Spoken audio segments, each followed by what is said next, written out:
Welcome back to your daily dose. My name's Robert, my pal Susan. Oh, by the way, don't forget 1,000 subscribers by the end of the month.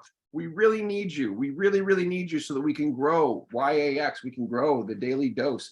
We can make all of these things bigger, better, more prevalent, and provide more play. All right. So that's what we're trying to do. 1,000 subscribers. Press it right now, please. Um, so we've been talking a little about academia, prison, the institutionalization, because there's also, I think, the corollary between the hospitals and the patient-doctor relationship. Power Wow. structures underlie all of these things, okay? Mm. And we talk about inequities wherever they lie, right? And people feeling like they either have or don't have their power. And all of these institutions which serve, in theory, to serve, can in fact inflict pain if those at the levers are given unbridled power. So part of my mission, a big part of it, I feel like, is to get those at the helm to release some of that power to the participants in our world, people with Parkinson's, right? Empower them and relax some of ours. Shout out to Vaz Blom, who of course has the great From God to Guide. It's following that model in a very same way. And there's a biblical passage too. I don't know if you're familiar with this. I think it's from book of Luke, where Jesus says, physician, heal thyself. Are you familiar with that one? Mhm. What is your take from that when he's speaking, and what did that mean to you? Do you recall?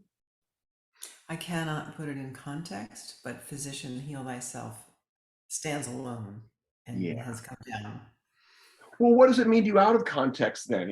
As because things grow and evolve, when you hear that term, what does that mean to you? Physician, heal thyself. I would take it beyond physician, Robert, Mhm. to all of us, to be open to getting beyond ourselves Mm. and, and uh, oh, giving oneself the opportunity to learn and grow and not be stuck or stopped at whatever you were granted with your MD or whatever that Any maybe position of power. yeah, it might make you think that you have power and you might then act powerful,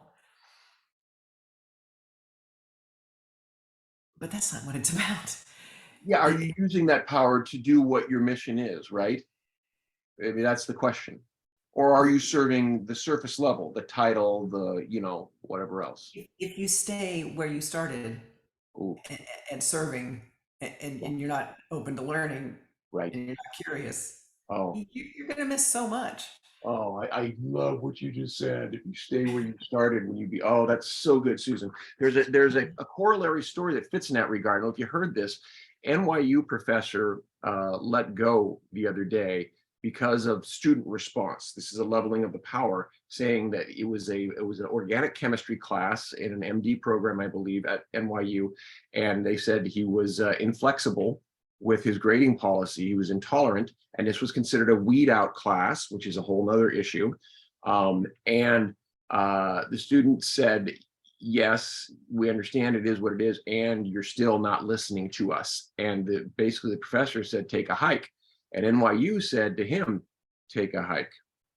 Now, he was not a tenured professor. He was more of a retired professor who had returned, whatever. But in terms of the power structure thing, there's a word that goes right with heal that I think fits in that same phrase, physician, doctor, professor, person of power, heal thyself, humble thyself.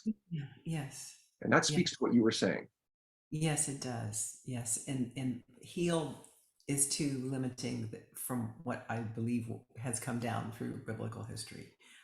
I think it was strictly healing. I think it was because the humbling takes you to that openness and that curiosity that you and I are talking about as being essential to Yeah. growth. Yeah. Openness, curiosity, growth. Beautiful. That's your daily dose. Subscribe and help us grow. We'll see you next time.